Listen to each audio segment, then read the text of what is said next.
tell me just first, I mean, what's how are you feeling right now? Man, I feel great. I mean, honestly, a year ago,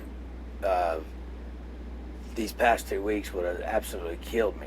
I mean, they would have absolutely killed me because, honestly, I've been in the studio. Jason Aldean's producing my new album. We just cut 4 songs.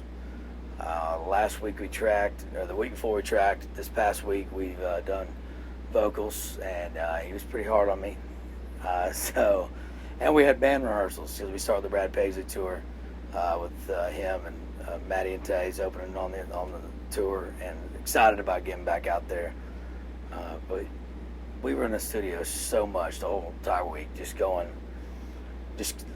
back and forth. Just he'd have me sing. I mean, we do go from pretty much sun up to sundown every day, and he was very persistent on finding what he wanted out of my voice and what he wanted to capture. And he's one of my best friends. I was sitting at his wedding. He's one of my groomsmen at my wedding. I'm getting married in October.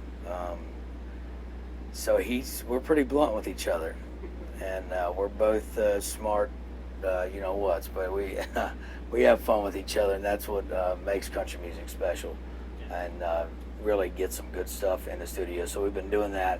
We had band rehearsals last week. My band was in there, and I went in a day, and you know, after vocal surgery, you can't just go, you know, put the pedal to the floor and just hit it wide open. You got to be, you know, careful and just tiptoe through it and just ease your way back into it, because, you know, Vanderbilt has been great about the odontology, however the heck you say it, odontology department over there in Vanderbilt has been great, and they did an awesome job from even, you know, speech therapy to voice therapy post surgery.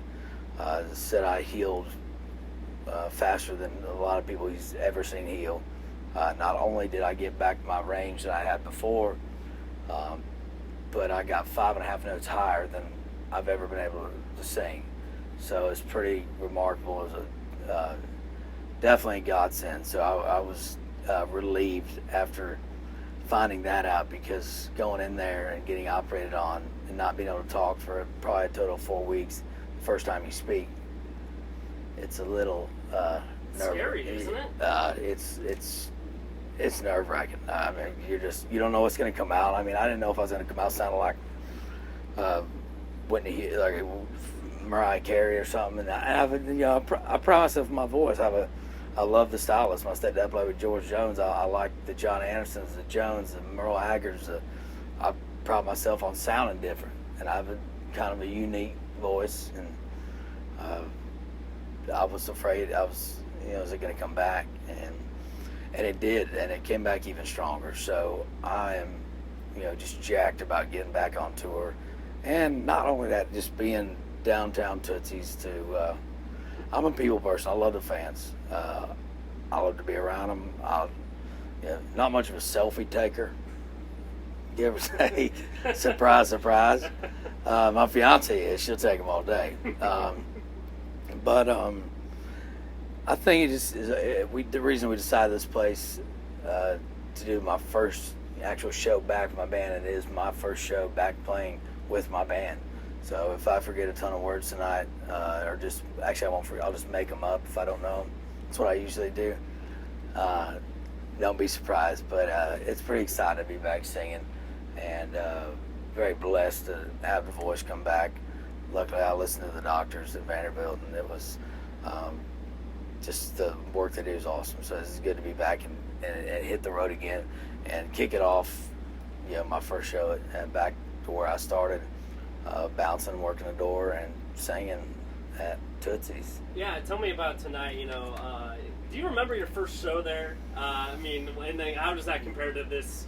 I guess this new first show. What's kind of? I do remember my first show there, because it was. It wasn't really. I guess you could call it a show. A guy didn't show up for his shift, and I was like bar backing, and. Hey, they knew I sang, and I'd want to say, hey, can I sing?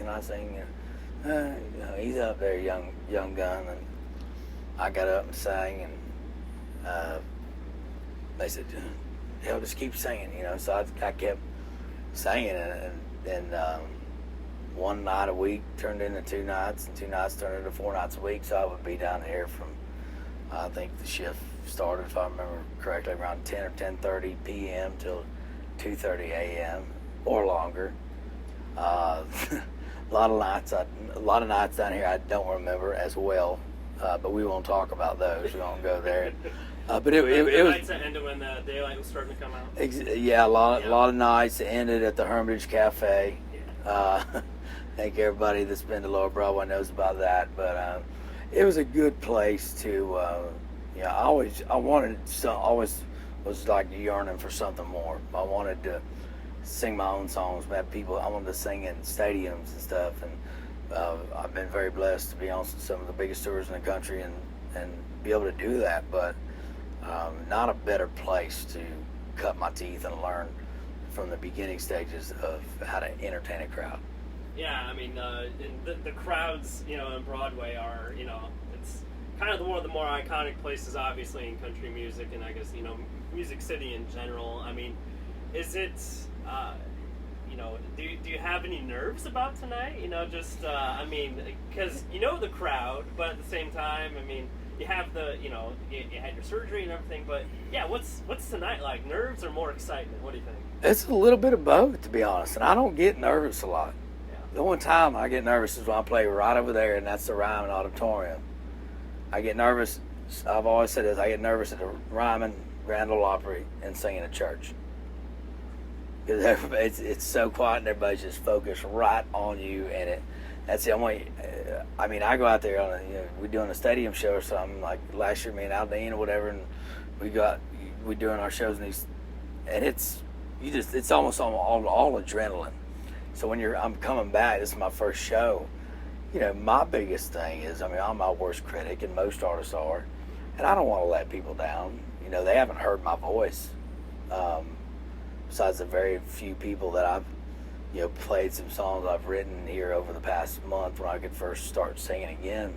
Besides that, these people have never heard my voice after surgery, so they have no idea.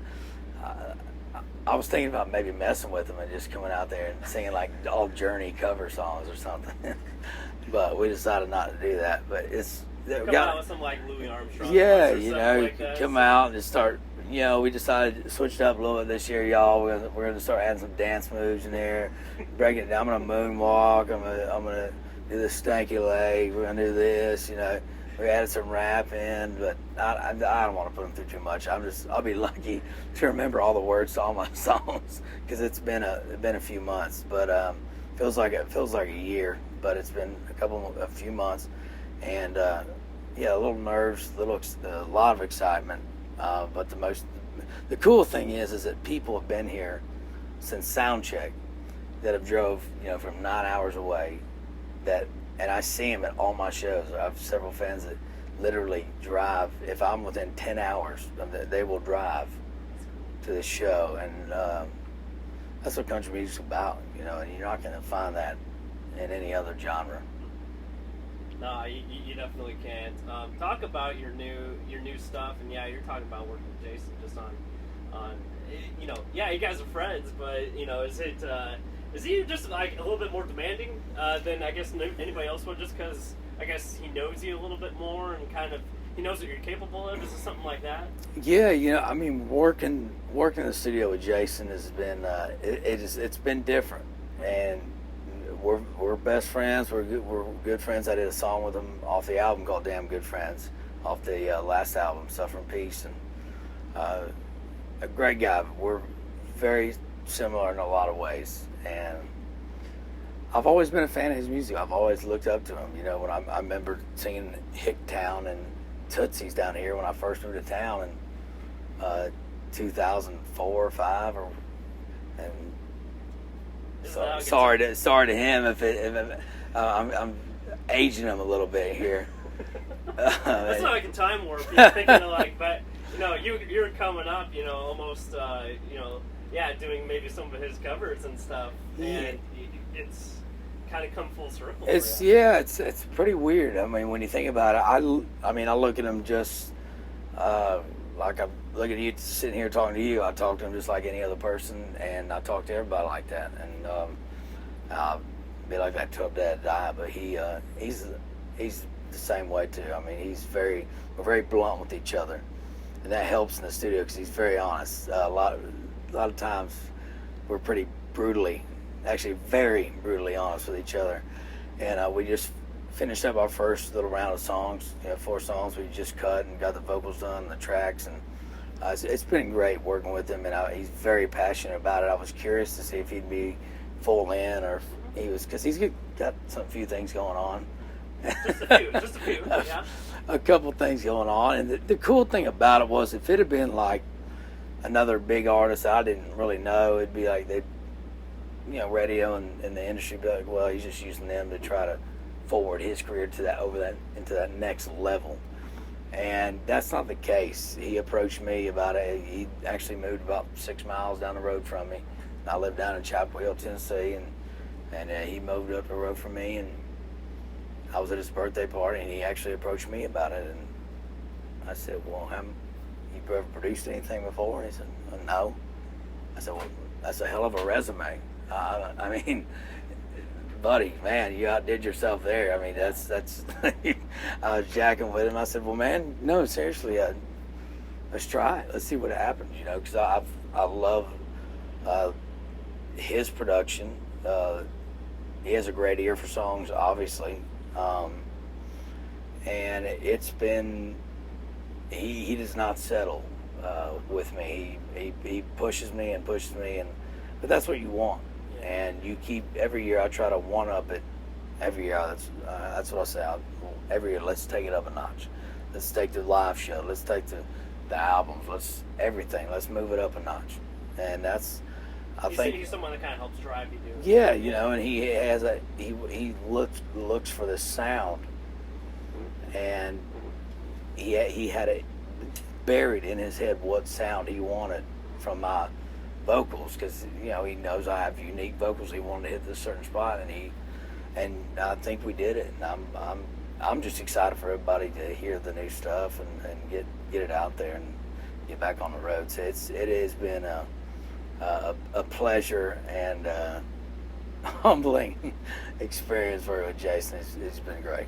Well, yeah, I always find that it's when you have good friends in the business, even with my stuff, it's like, if you have somebody that can just push you to that next level, that's where it kind of is. Yeah. That's when it's a real friend. They're not going to be, they're not going to blow sunshine up, So they're gonna make you. No, there's none of that. I assure you. Yeah. No, that's really good. I mean, I don't want to take too much more of your time. I know you got to get rested, get warmed up, and everything. I mean, just what do you say? I mean, just kind of wrapping the bow. I mean, tonight is what for you? I guess to sum it all up about what we're doing here tonight and what's going on is the first big step in a new direction. Moving forward in a big leap. It is at Tootsie's. It's not in an arena, but it doesn't matter. I love country music, and that's why I moved to town to pursue a dream. And that's what makes this country great. You're able to do it. I went to college for 2 years. Decided to pack up my stuff and move to Nashville, moved to Tootsie's, and 9 years later, 10 years, here we are, back where we started, kicking off the new voice and learning as you go. A lot of mistakes were made, a lot of things were learned, a lot of achievements happened, a lot of ups and downs, but country music is part of me, and that's we're taking the first big step in a journey, and I'm all about the marathon, not the sprint. So this is a new step and a first step in the right direction.